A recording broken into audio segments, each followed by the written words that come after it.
Hey everybody, this week we're going to be getting outside to create some artwork. We're going to create a landscape from pieces of nature that you would find in your backyard or in the woods or on your little walk around down the road. So you should bring a bag with you when you go outside this week. Things you might want are sticks, rocks, little pieces of dried wood. These are little pieces of grass. These are little tiny baby trees that I pulled out of the ground. This is some thicker grass that I found over by our little swampy area that we have. I thought it might be wild onion, but I don't think so. And then of course some moss. So what we're going to do is we're going to create a landscape using all of these items. So what I did was I got it started for us. I made a little log cabin out of sticks and some of that dried wood that I had over from the other pile. So I want to create this to be an interesting landscape. I don't want it to look jumbled. So what I'm going to do is I'm going to take some of this wild onion, or yeah, I'm pretty sure it's wild onion. And I'm going to use it as a horizontal line across to create like a landscape, like the ground that my cabin is sitting on. And by the way, you should probably glue all of this down as you go, but today I'm just going to map it out and show you. After I'm done this video, I'll go back in and glue it all down so that way I have it as an example and a reminder of one of the art pieces that we've done. I want you to create a foreground, a middle ground, and a background if you can, possibly. I know this can get a little tricky, but I know you guys are all very resourceful and intelligent young people, and I know you can do this. So I'm going to use a lot of this stuff because I want the ground to really pop out, because this is my foreground. So I got my foreground. My house is going to end up being in the middle ground, but I'm going, like as I go, I'm going to add more details and stuff. So I got my foreground going, and so I'm going to have a middle ground where my house is. And then I'm going to end up having a background, and you'll see how I put that in. So things I want to do with my house. I want to create a little path. So this is why we need to glue everything down. I don't know if this rock is too big.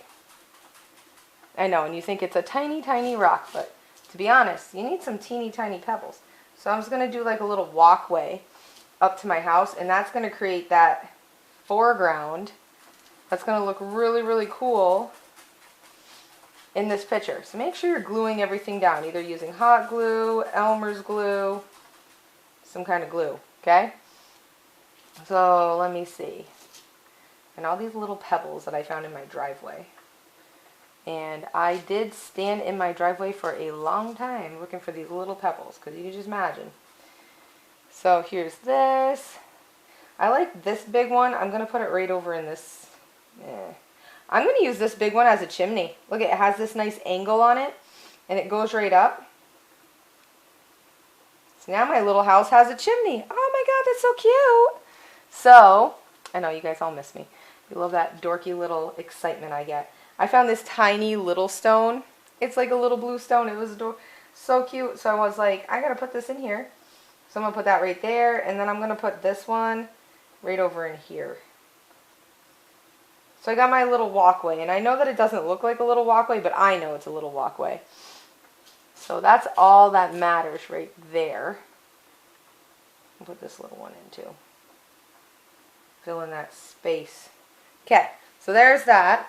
So now I have a foreground, a middle ground, and I'm going to start putting in some other stuff for things. So these are these little tufts of grass that I have, and what I did was I just pulled the roots off of them, and I'm going to add them right in like this area so that they kind of like bush up around here. But I'm going to do this after I put in the little trees for the background, because I want overlapping. So your project requirements are, it needs to have overlapping. That means that something needs to be in front of something else, whether it is a plant overlapping another plant, or a rock on top of a little rocks on top of your grass for the foreground. you need to have some sort of overlapping. And it's really good to have a pair of scissors handy with you when you're doing this, because then you can trim things up the way you want them and they won't be all crazy long and weird looking. I want to know that you guys made sure to hold on to these, because when we get to see each other again next year, guess not this year, which is really depressing, and I want you guys to know that I will miss all of you. And I'll be thinking about you every day, and I will be bragging about the artwork you make. So make sure that you're doing good quality artwork, because you're still getting graded on good quality artwork. Okay, so I have my background, my trees that are in the background, and I'm going to create some grass. And just by adding the grass where I'm putting it, you can already start to see that it's pushing things backward. So like the house is getting pushed back, this grass is in front of it. Oh, this little bush like decided to like fly. So I have like these little bushy plants that are separating my foreground from my middle ground and creating a background. So overlapping is really important in these little projects. And I'll be over here later tonight hot gluing everything into place, because you know that this is important to me.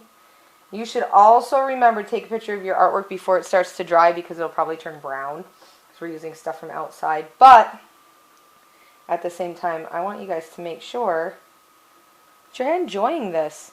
Get outside, go for a walk, enjoy yourself as you do it. This little mossy stuff that I have, like maybe you could put some little plants in the front.